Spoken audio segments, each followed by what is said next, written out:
I like social media. I learn a lot from my news feeds.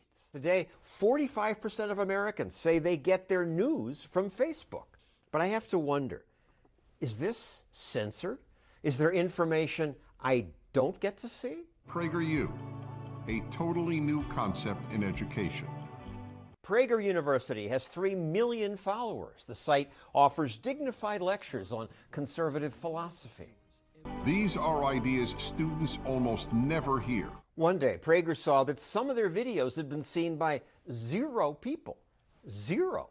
Facebook later apologized. Facebook coming clean about censoring a conservative nonprofit organization. Prager says Facebook told them privately it limited their post because someone clicked this button, flagging their videos as hate speech.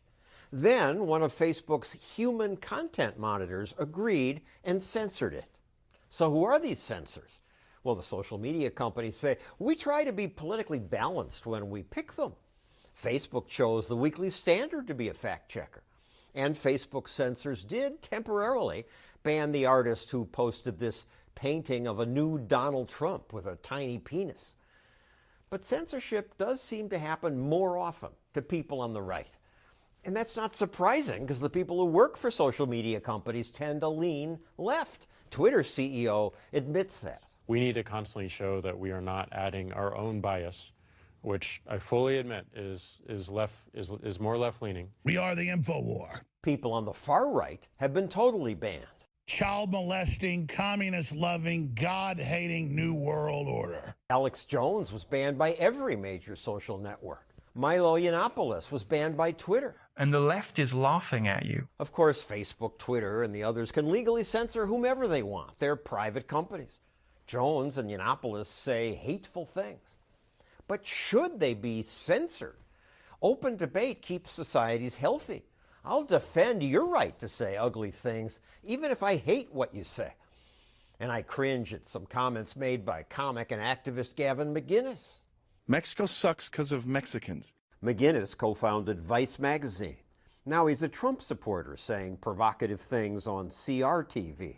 You've been dating her for 5 years. Her ovaries are drying up. Put a ring on it. McInnes has been banned by Twitter too. There is an absolute all-out war on conservative free speech. I haven't seen enough data to convince me that the media companies actively ban conservatives. But Twitter did notify McInnes that he was banned specifically for... Specifically for nothing. It was blank. They didn't give any reason. So we asked Twitter, and they said he was banned for violating our policy prohibiting violent extremist groups.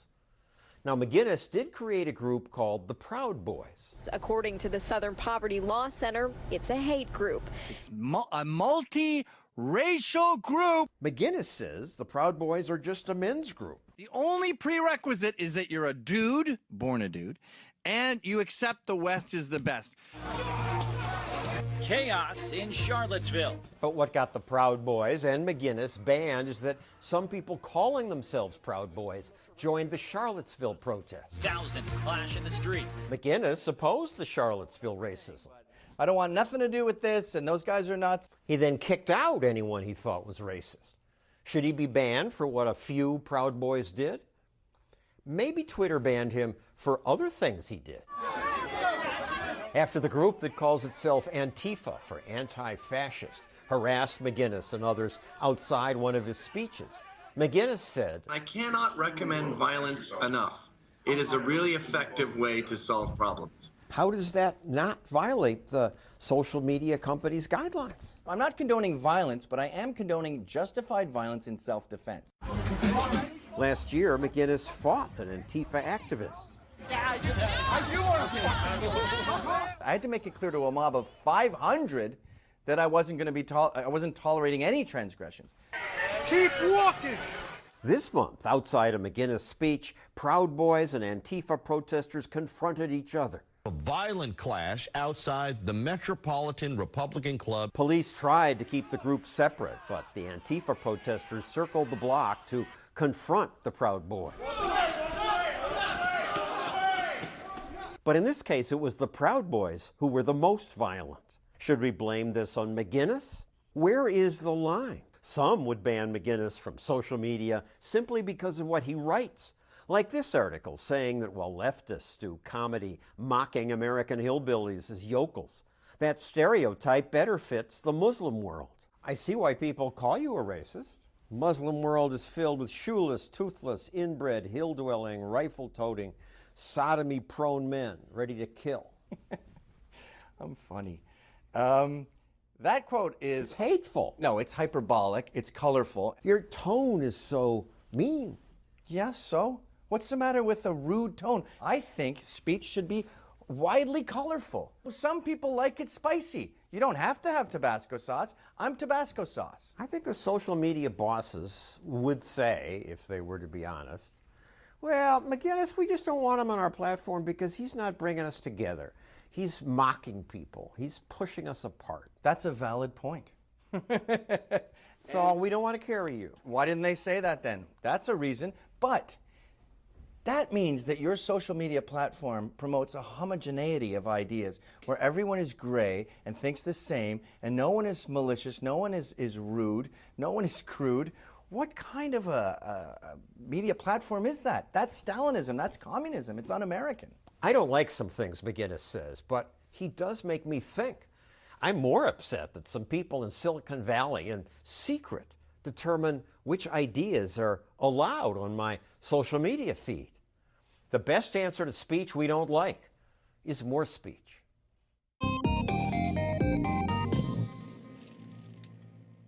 The YouTube drama. A lot of people have been getting strikes, of course. We all know about this, but there's been what seems to be a mass flagging campaign and putting tons of video, at least tons of hours of videos in limited state. Yeah, and I just learned that several more of our videos, just today I learned, have been thrown into the digital gulag, which means basically they aren't deleted from YouTube, but they might as well be. They're completely hidden. You can't search for them.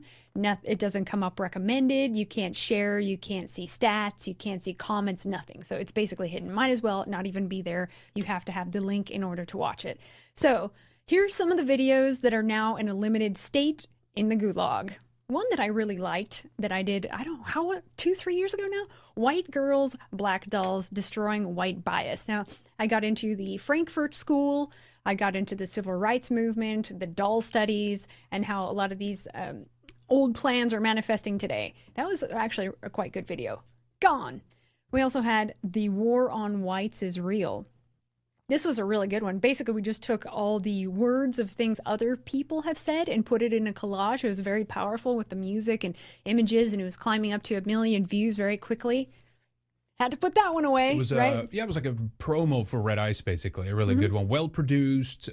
Again, nothing, actually, we didn't even say anything. Not a single opinion from us. Actually, nothing was said. I mean, I know you can tell a story with other people's words, but it's literally other people's actions and other people's words, and that's all it is. But that's again, not it's even like acceptable anymore. Connecting dots, that's conspiracy, right? Yeah, exactly. Yeah. And then also we called it The Final Solution to White People. That one also limited. And basically that was Anthony Bourdain, who was talking about, we've played it several times in this show, about wanting a mocha-colored future, that was going to end racism, right? Another one, I'm surprised by this, questioning the out of Africa theory. Remember when we did that? That one was climbing up there too. It had a couple 100,000 views, and we were just talking about theories. Science. It was and actually theories. pretty, not that great. I mean, we have learned a lot about this topic, but as a presentation goes, it wasn't really a super well researched No, well, we video. were just kind of sitting We were around talking chit-chatting. about things that we know. It wasn't a big, well-planned thing. You can't question the out of, we're all from Africa now, you hear? It's just unbelievable. Also, Why? a couple of years ago, the Nordic resistance movement. So you interviewed a couple of those guys. Of course, That yeah. one's gone. Per Öberg, Simon Lindberg, party platform of the Nordic resistance movement. Yeah, of course. You can't talk with people. You know, the absurd thing about this, though, is that, like, you know, we're a media outlet, of course, and we talk with people, and we want to, you know, hear different opinions and stuff like that. But just because we're not out and out hostile when we interview some of these guys, we actually let them speak. We're interested in hearing them speak. I don't agree with everything, but I agree with some stuff, right, with them. But it's this idea that no, you must seriously denounce them and smear them as much as you can. If you do a show with them and just try to, like, be objective and figure out what do they actually want. I mean, there's no one beyond themselves, of course. There are a few other outlets. I'm not trying to be super unique here. But there are not many that give them a chance to voice their opinions, right? There's nothing out there. And this is... That's not allowed. That's what it is now. This is welcome to, Orwell's 2018. Even the movie review of the movie Denial, which was about David Irving, even that one was limited. I mean, this is ridiculous. We had Michael Hoffman on and we were talking about the movie. Nope, not allowed. And then Holocaust denier. Yeah, David Irving. And they smear, this is the thing, they smear him in the movie. They try to make him look as bad as possible, obviously. And then we basically say, well, here's where the movie's wrong, and this is where they haven't been accurate and stuff like that. Yeah. And that's, again, this is what I hate with it. You're not allowed to defend yourself. That's where we're at right now. Also, even a Jared Taylor speech from one of these conferences, I didn't even get to hear that one yet. Even that one was limited, and there were several more. So they've obviously been combing through our YouTube channel, and I'm actually kind of surprised that we just had the one strike. Well, so far, they're trying to appear like, oh, well, we're being fair. We're allowing your stuff to stay there, but no one's going to find it. This is how I view it. I think that what they have done is that they have done a tremendous damage this way, more than censoring and blocking people, because that, to a certain extent, that helps to legitimize you. And I know that YouTube is worried about all these conspiracy theories out there. A few months ago, 5-6 months ago, they said, we're going to crack down on this stuff. We're not going to allow it anymore, blah, blah, blah. And of course, that's when they started with this little disclaimer under the video and stuff like that.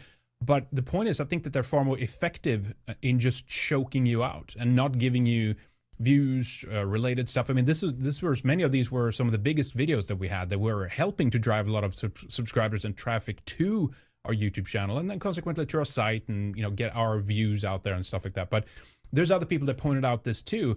Joey Salads, you say what you will about him if you know about him, but he noted this too, and this is true for many conservatives, right-wingers, nationalists, patriots, civic nationalists, alt-right people. Obviously, many of them are just totally just gone from these platforms altogether right now. But he was talking about this. What is wrong with my channel? It feels like a throttle has been put on my channel. That's what we've said. Exact same thing. And we've seen these trends. It's like it's just plummeting. And I don't think it's because we suck specifically, and all of a sudden all the things that we've done, we've lost. No, we were on a steady growth. Yeah. Here's another one too, and he says, I wonder if my view numbers have anything to do with Google Plus glitches. That's not what it is at all. This is just like, it's just a plummeting. Yeah, they're fiddling with things behind the scenes for sure. They've had all our names on lists, and they want to basically hide us and also have it appear that we're not as popular as we are. I think so, yeah. Tucker was talking about this too. He said that YouTube in the extension, which is owned by Google, which is owned by Alphabet, is a threat to this country. And why is it a threat? Well, it's a threat because they're meddling in the elections, right? They're allowing certain viewpoints to get out there. They promote it. You can even go, I was so annoyed by it. I was looking at the app the other day, the YouTube app in the Apple iStore. And it's like, explore and find new things and all this stuff. And it's just like mainstream garbage. And then when it says like get informed, it's like a picture of the Young Turks. And then that's it. It's just like it's all left, cultural degeneracy, Marxist, garbage, left. So I don't know. Not much hope for YouTube. I don't know what to say. We need to move on, because I don't think we'll be around forever on YouTube. I think we'll be. It's as you said, it's amazing that we haven't gotten more strikes, and that might come any day. I think some of that too is because they don't want us to go to the world and say, "See, we've also been removed. We're censored." It gives us more credit in this day and age, and they also don't want that. But if they're so worried about these conspiracy theorists too, do you think that removing them is going to make them less paranoid and just stop talking about these things? No, it's going to give them even more ammo if that's what they're so worried about. Well, but this is the thing, and I don't think they understand that the more you shut people up and the more you put the lid on, the worse it's going to get. I mean, I get YouTube is just interested in, like, we're just a corporation. We just want to make money and then disseminate our propaganda, basically. I don't even, actually, I take that back. They don't want to make money. They're losing money. They're willing to sacrifice millions of dollars for the sake of controlling right-wing ideology on the platform and spreading a left-wing bias. And every time YouTube does some things with their creators, or like, hey, speak freely or have your words heard or participate or whatever, because I'm massively downvoted because people know what nonsense it is and what garbage it is. So no one wants it. time to move away from YouTube. Who knows how long we'll be on there, but still an encouragement to people out there watching, listening. Please take our material and upload it to YouTube. Yes. Get it out there, because I believe our channel is completely throttled, and we have 253,000 subscribers. It doesn't add up. What the hell? And other people I are see this with having others the too. same things. Yeah. Absolutely. A lot of people are having, especially on the right, of course, and then they promote like Only all on this the right. garbage, you know. Yeah. So something's going on, and I think we're not going to be able to be on there for too much longer. So for now, when we do live streams, since we got a strike, we can live stream to YouTube. So we'll be doing Hangouts. We'll be doing Facebook and Twitter or Periscope. We'll see how long we can be there, because of course that's also a legitimacy. If YouTube censors it, then that's a legitimate point why Twitter and Facebook can censor you too. So when we do live stuff, we're going to try to do DLive, Facebook and Twitter as long as we can. And then I'm going to start uploading properly to DTube, Real.video, what else is it? FreeZoxy, and maybe a couple of other ones. But the point is, it takes an awful lot of time doing that too. Uploading and tagging and images and text and everything the same in every. I mean, it takes and I think while, that's part of their goal is like, oh, good, they'll go to these other smaller places, and it's not going to get as much reach. They know everyone's on YouTube, so they hope that it'll just kind of die down or wither down. Like this movement's not going to gain more traction. I don't think it will, but the point is we shouldn't be on YouTube and count on that. We should be on YouTube, but we shouldn't count on that as the primary we have to diversify. drive. We have to diversify. That's just a fact. And so again, Diversity there's is an your strength. encouragement out there to grab our videos, upload them to different YouTube channels, set up a new channel, get it out there, because who knows, maybe that's the video that will pierce through the algorithm or the filters or the blocking and all that kind of stuff.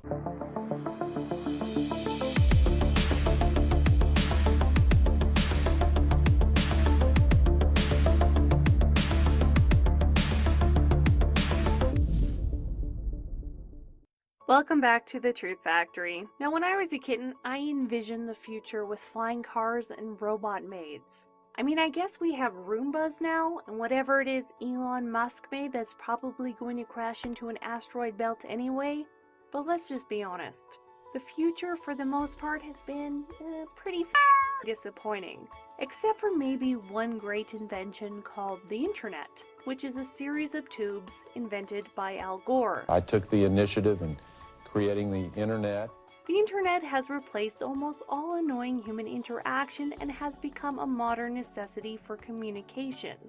It's also an addicting virtual haven where everyone has an equal opportunity to force their dickhead opinions onto others. I mean, at least it was, up until now. Meet the Anti-Defamation League and the Southern Poverty Law Center. Perhaps you're already acquainted with these shadowy totalitarian speech dictators who have been working with all of your favorite social media platforms in order to scrub the internet clean of hate. And by hate, what they really mean is when you hurt people's feelings, which at this rate will be a crime punishable by death by 2020. Now, these organizations are the reason for the recent purge of conservative and conspiracy YouTubers. Even though YouTube has said that this was just an accident, this was more than likely a beta test of the ADL's new hate speech index. The ADL recently admitted their creepy agenda in a very eerie video explaining how they're using AI technology to crack down on internet hate speech and to censor you for thought crimes. But don't worry, thanks to the reassuring soft piano music, it somehow makes you feel okay that they're monitoring and filtering your every word like an Orwellian nightmare. ADL and the University of California at Berkeley's D-Lab have been working to develop a new approach to tackle online hate using the latest methods. So basically, we built these Antifa bots to scan through your shit and determine if you're Hitler. And to use that information to address the problem. By combining artificial intelligence and machine learning with social science, the online hate index will ultimately uncover and identify trends and patterns in hate speech across different platforms. By problem, she's talking about you and myself, and you're not allowed to say any of those words in those colorful bubbles anymore, like Jew, or women, or old white people, because racists use words, and therefore words are racist. Sorry, bigots. We've just completed our first phase of research, and we found that the machine learning model identified hate speech accurately between 78 and 85% of the time. Now, if that AI were a high school student, it would have a 2.7 GPA and would only be able to get into community college. But don't look at those huge margins of error. Just let our substandard AI decide what thoughts of yours it should erase based on how many times you said the word old. Get over it, you dirty ageist. In the next phase of our project, we will look at specific targeted populations in a more detailed manner. In the next phase of our project, we'll send a drone to your house to euthanize you with coconut-scented knockout gas. If you don't do anything wrong, you have nothing to fear. We're here to protect you from yourself. So stay where you are, Nazi. The drone is on its way. We believe the online hate index will help tech companies better understand the extent of hateful content on their platforms by creating community-based definitions of hate speech. Why do they need to create community-based definitions of hate speech? Why not just, I don't know, use the First Amendment as a guide? If you need to delete or ban all arguments that go against your narrative for you to be right, maybe you're actually wrong. The ADL and the SPLC's motives are transparent. They're political organizations that use religion and identity politics as a smokescreen so they can call anyone who disagrees with them a bigot. The ADL is not a race or a religion, and it is not immune to legitimate criticism, which is why they need to be exposed. In 2013, J. M. Berger, an author, researcher, and former Brookings Institution expert, wrote that the Southern Poverty Law Center and the ADL are not objective purveyors of data. This is because the ADL and the Southern Poverty Law Center inflate their numbers to make it look like hate and anti-Semitic crime rates are far worse than they actually are. For example, the ADL counts these tombstones that were knocked over in a Jewish graveyard as an anti-Semitic attack, even though the police confirmed that they were damaged from environmental causes. The wind isn't anti-Semitic, and it's just like the inflated data I've seen from the feminist movement. The real statistics of these targeted crimes are bad enough. But when you create statistics based on inaccurate data, it just discredits your organization and actually does more harm than good. For another example of this, the ADL CEO Jonathan Greenblatt, who was a special assistant to Barack Obama, just last week commented on the more than 150 bomb threats from last year made to Jewish community centers, schools, and the ADL themselves, by stating, "Make no mistake, these threats were an act of anti-Semitism and deserve to be treated as a hate crime." Yeah, so the ADL, which is headquartered in Manhattan, got a bomb threat this morning, very similar to the bomb threats that have come in, as you said, to 70 some odd Jewish community centers in 27 states over the past 2 months.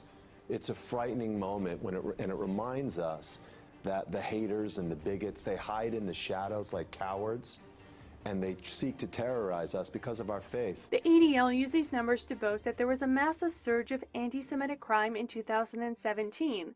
But what Mr. Greenblatt fails to mention is that those bomb threats turned out to be done by an American-Israeli Jewish teenager named Michael Kadar. To me, not stating that fact is dishonest. Jonathan Greenblatt also has a big liberal bias that showed when he expressed his support for CNN blackmailing a Reddit user who posted a meme they didn't like.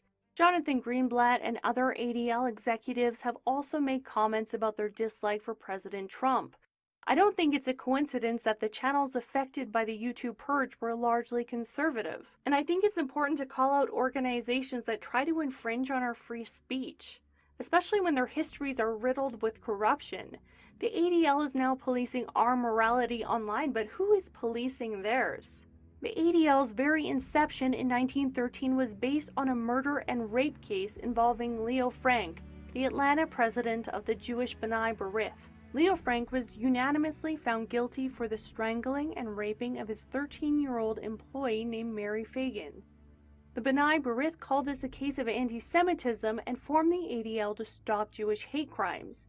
From my research into this very interesting case, I believe that Leo Frank is guilty, but to this day the ADL declares that Leo Frank was innocent. Of course the ADL has to push this narrative though, because if Leo was guilty, it means their organization was founded on a convicted pedophile, rapist, and murderer. But let's fast forward to 1993 when the ADL was busted for a grotesque rap sheet of covert activities, including espionage, illegal surveillance, theft, and the treasonous sale of classified information to a foreign government. The ADL was working with a former San Francisco police officer and former CIA agent named Tom Girard, and also an FBI informant named Roy Bullock, who had spied for the ADL for 32 years. Together, Gerard and Bullock stole up to 12,000 individual police files linked to over 600 political activists and politicians from both the right and the left. The ADL uses information to spy on, harass, and intimidate groups like the ACLU, Arab American groups, Greenpeace, right-wing religious groups, and even members of the U.S. Congress, including Nancy Pelosi. Gerard and Bullock sold some of this information to the South African government and may have sold or given information to the Israeli intelligence agency, the Mossad. And in an autobiography written by the ADL's general counsel, Arnold Forster, he specifically named the Mossad as having a close connection with the League. The ADL spy scandal was a very big story that was in every newspaper in 1993, yet it's been completely scrubbed from Google's newspaper archives. Isn't that a weird coincidence, since the ADL works with Google? Is this really the organization that should be in charge of monitoring and filtering millions of social media accounts? The ADL is not some little mom-and-pop organization. They have massive political influence around the world and have been the driving force behind several speech laws. They're a corrupt organization that hides behind religion and virtue as a mask to do whatever they want, but just to make sure that it's not actually anti-Semitic to criticize the ADL as an organization, I contacted a rabbi and fellow YouTuber named Joseph Kalikowski for an opinion on this topic. And he said, "I'm not much of a fan of the ADL or B'nai B'rith, but I don't know much about them either, just that they are not religious organizations, or at least not religious in the way that I understand religion." The Southern Poverty Law Center is not any better than the ADL and may even be worse. They're scam artists. The SPLC itself is a hate group that at one point even listed Sleepy Ben Carson under their extremist files list. I like Ben Carson a lot, and there's absolutely nothing extreme about him. The SPLC will list Ben Carson, but they won't list actual domestic terrorists like Antifa. And as far as the SPLC's opinions on race, there is video footage of a speaker from the Southern Poverty Law Center admitting that the current shift in immigration will make whites a minority population in America. She says at this point it's unstoppable and it's been planned for a while. Limit entirely immigration that you can change the demographics, and you can't, because these are some things that have been planned for a while. So that's what it looks like around 2040, 2050, by 2050 for sure, but probably around 2043 or so. Who's been planning this for a while? Isn't that creepy? Anyway, these are the left-wing organizations that have current control over what we say, see, and hear on social media. We're no longer treated like adults who can make our own decisions. The internet is now bubble-wrapped whether we like it or not. Social media influences how people think and behave subconsciously. It's a powerful political tool. I mean, there were just dozens of articles pushed out by the mainstream news about how Russian AI used social media to subvert our democracy with hashtags and gays for Bernie coloring books. And that was framed as a travesty, but yet it's okay when those same platforms hire hard left groups to censor specific targeted political opinions and memes. Doesn't that seem like it might have an effect on political influence of our democracy as well? Well, yeah, I guess that's the whole point, right? Thank you for watching. Sorry this video took so long to make.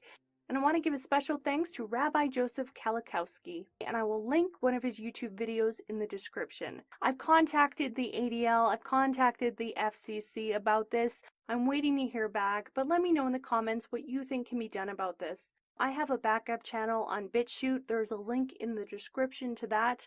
And I'll just keep making videos until I'm not allowed to anymore. Thank you so much and have a great night.